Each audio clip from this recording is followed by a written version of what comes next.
Hello viewers, welcome to my channel and Facebook page जिसका नाम है लर्न विद अफजल 89। व्यूवर्स, आज मेरे पास जो चैप्टर है, इस चैप्टर का नाम आप देख सकते हैं, the horse, the Hunter and the stag, यानी कि घोड़ा, शिकारी और हिरन। नॉर्मली हम हिरन के लिए वर्ड यूज़ करते हैं डियर, लेकिन स्टैग का मतलब भी होता है हिरन। आइए इस स्टोरी को ट्रांसलेट करते हैं, देखते हैं क्या कुछ लिखा गया है सीखने को आज। A quarrel rose between a horse and a stag. यानी एक, क्वेरल मतलब होता है लड़ाई, राइज रोज रीजन, तो यहाँ पे राइज का सेकंड फॉर्म यूज़ किया गया है रोज, और जिसका मतलब होता है बढ़ना। बिटवीन, बिटवीन का मतलब ये होता है कि जब हम दो लोगों के बीच में बातें करते हैं तो वहाँ पे यूज़ किया जाता है between words, between word. A horse यानी एक घोड़ा और एक हिरन, यानी कि एक लड़ाई बढ़ी किससे किसके बीच में, between a horse and a stag, यानी एक लड़ाई बढ़ी हिरन और घोड़े के बीच में। The horse wanted to take revenge, यानी कि घोड़ा चाहता था, वांट का सेकंड फॉर्म यूज किया गया है वांटेड, टू टेक यानी कि लेना, रिवेंज का मतलब है बदला, यानी कि घोड़ा चाहता था बदला लेना। So he asked a hunter for help. So का मतलब होता है इसलिए। अब यहाँ पे ही जो लगाया गया है वो घोड़े के लिए लगाया गया है। सो ही, इसलिए उसने। आस्क का मतलब होता है पूछना या कहना, और आप देख सकते हैं यहाँ पे लास्ट में ईडी लगा हुआ है, तो ये वर्ब का सेकंड फॉर्म यूज़ किया गया है। इसलिए उसने पूछा अ हंटर फॉर हेल्प, यानी एक हंटर यानी शिकारी से क्या पूछा, फॉर हेल्प, हेल्प के लिए पूछा। यानी जो लड़ाई हुई घोड़े और हिरन के बीच में, और घोड़ा जो है बदला लेना चाहता था, इसलिए उसने एक शिकारी से हेल्प मांगी। द हंटर टोल्ड हिम, अब देख सकते हैं टोल्ड लगा हुआ है, टेल का सेकेंड फॉर्म यूज़ किया गया वर्ब का। हंटर ने कहा, ये बताया, हिम का इस्तेमाल किया गया घोड़े के लिए। हंटर ने बताया घोड़े से, क्या बताया, I will help you, but before that I need to place a piece of iron between your jaws and a saddle on your back to keep you steady. Keep you steady. तो क्या हुआ इसका मतलब, I will help you, मैं तुम्हारी मदद करूँगा। Will लगा हुआ है, फ्यूचर टेंस है, I will help you, मैं तुम्हारी मदद करूँगा। बट बिफोर दैट, बट यानी लेकिन, बिफोर यानी पहले, दैट का मतलब होता है वह होता है, और की के लिए भी इस्तेमाल किया जाता है। मैं तुम्हारी मदद करूंगा, लेकिन उससे पहले कि I need to place piece of iron. I need का स्थान होता है ज़रूरत के लिए। आई नीड टू प्लेस, मुझे ज़रूरत है। प्लेस का मतलब होता है किसी चीज़, किसी भारी चीज़ को एक जगह से दूसरी जगह पर रखने को प्लेस बोलते हैं। तो मुझे ज़रूरत है रखने की अ पीस ऑफ आयरन, यानी एक लोहे के टुकड़े को बिटवीन, कहाँ पे, बिटवीन योर जॉस, यानी देखिए बिटवीन का इस्तेमाल किया गया है, जहाँ पे दो जगहों की बातें होती हैं, दो लोगों के बीच में बात होती हैं, वहाँ पे बिटवीन का इस्तेमाल होता है। ज़रूरी नहीं है इंसान के लिए इस्तेमाल हो, बिटवीन किसी के लिए भी यूज़ हो सकता है, जहाँ पे कंपेयर होता है कि जहाँ पे आप दोनों में की बातें बता रहे हैं, दोनों बीच की बातें।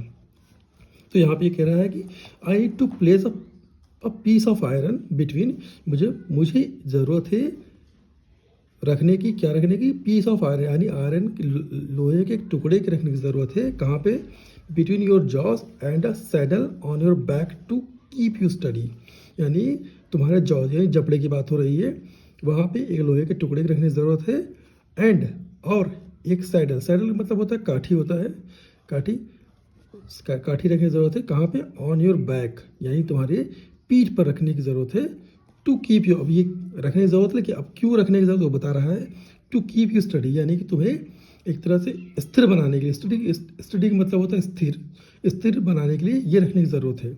अब इनमें बताना चाहूँगा कि ये क्या चीज़ें हैं। सैडल का मतलब होता है, सैडल का मतलब होता है कि काठी, जैसे ये आप देख सकते हैं जो बैठा है ये शिकारी, इसको बोलते हैं सैडल, ये बैठने का काठी इसको बोलते हैं। और piece of iron, piece of iron, ये piece of iron between your jaws, तो जॉस यानी जबड़ा होता है, तो जबड़ा मेरे ख्याल से इसकी बात हो रही है, इसकी बात हो रही है, पीस ऑफ आयरन। यहाँ पे कोई स्पेशल वर्ड नहीं लिखा गया उस चीज़ के लिए, लेकिन ये इसी की बात हो रही है कि मुझे जॉ यानी कि जबड़े की बात हो रही है, यहाँ पे जो लगाया गया है इसकी बात हो रही है। और ये क्यों लगा, क्योंकि इसका कहना ये है कि स्टडी यानी ये सब करने के बाद तुम्हें स्टडी यानी स्थिर करने के लिए लगाया जा रहा है।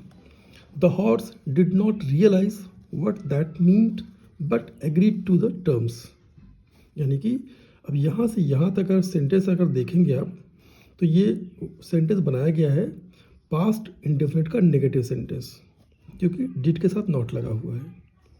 तो हॉर्स डिड नॉट यानी घोड़े ने नहीं, रियलाइज यानी महसूस किया, क्या महसूस नहीं किया, what the meant but agreed. यानी कि ये जो स्टोरी है जो उसने बताया पीस ऑफ आयरन और सैडल, इसके बारे में उसने ज़रा भी एहसास नहीं किया वो क्यों बोल रहा है वो। Horse did not realize what that mean, इसका क्या मतलब है, फिर भी but agreed to the terms यानी फिर भी उसके समझ नहीं आया उसको, लेकिन फिर भी वो उस टर्म्स को एक्सेप्ट कर लिया, एग्री हुआ। और ये क्यों हुआ, क्योंकि वो बदला लेना चाहता था स्टैग से यानी कि हिरन से। The hunter mounted the horse and with his help the horse was able to overcome the stag. यानी कि द हंटर माउंटेड, माउंटेड मतलब होता है कि चढ़ना, तो हंटर माउंटेड यानी जो चढ़ा वो किसके ऊपर, the horse. Hunter mounted on the horse to the mounted the horse, यानी कि जो हंटर शिकारी है वो चढ़ा घोड़े के ऊपर, एंड विद हिज हेल्प। और अब ये जो वर्ड यहाँ से यहाँ तक लगाया गया है वो लगाया गया घोड़े के लिए, और विद हिज हेल्प यानी कि इसकी मदद से, यानी कि शिकारी की मदद से, शिकारी की मदद से। अब ये जो वर्ड है वो कौन बोल रहा है, इसके लिए लगाया, घोड़े के लगाया। The horse was able to overcome the stag, यानी कि घोड़ा जो है वो ओवरकम मतलब होता है काबू में करना, कंट्रोल में करना किसी को। तो इसकी विद द हेल्प ऑफ शिकारी, यानी शिकारी की मदद से घोड़ा जो है वॉज एबल यानी वो सफल हुआ, ओवरकम यानी काबू करने के लिए किसको, द स्टैग को, यानी हिरन को काबू करने में वो सफल रहा।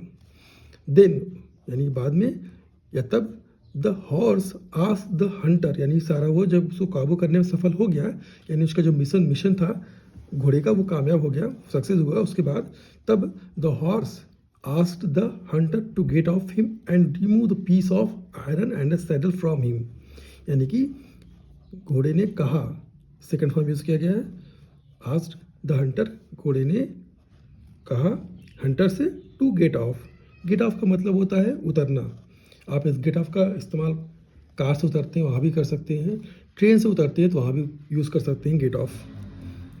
या आप इस तरह के बोल सकते हैं I am getting off from train, मैं ट्रेन से उतर रहा था, आई एम उतर रहा हूँ, इस तरह बोल सकते हैं। The horse ask the hunter to get off, यानी कि घोड़े ने कहा हंटर से उतरने के लिए, and remove the piece of iron, और हटाने के लिए, रिमूव यानी हटाना, हटाने के लिए कहा, क्या हटाने के लिए कहा, पीस ऑफ आयरन, लोहे का जो पीस था या टुकड़ा था उसको हटाने के लिए बात की। ये चीज़ें हैं जिससे वो घोड़े को कंट्रोल करता है, हटाने के लिए कहा। और सैडल फ्रॉम हिम बैक, यानी कि जो सैडल था, काठी था जिसपे ये घोड़े बैठा हुआ है हंटर, इसको हटाने के लिए कहा। द हंटर रिप्लाइड, यानी कि शिकारी ने उत्तर दिया, रिप्लाई किया, रिप्लाइड सेकेंड फॉर्म यूज़ किया गया है रिप्लाइड। शिकारी ने रिप्लाई किया, क्या रिप्लाई किया, but I prefer to keep you like this. The horse had no choice but to serve the hunter forever.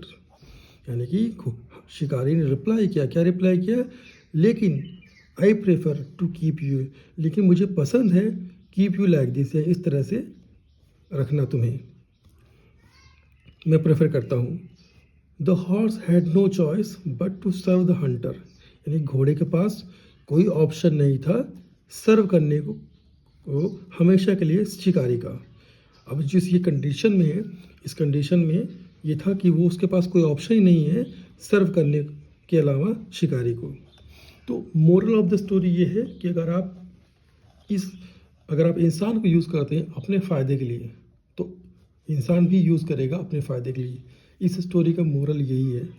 और एक स्टैग यानी हिरन से बदला लेने के चक्कर में उसने अपनी फ्रीडम ही खो दी। तो ये स्टोरी है। आई होप कि अगर आपको स्टोरी अच्छी लगी है या अच्छी लगी होगी तो बिल्कुल आप लाइक करिए, सब्सक्राइब करिए, और मैं मिलता हूँ आपसे नेक्स्ट वीडियो में। तब तक के लिए अपना ध्यान रखिए। Bye bye.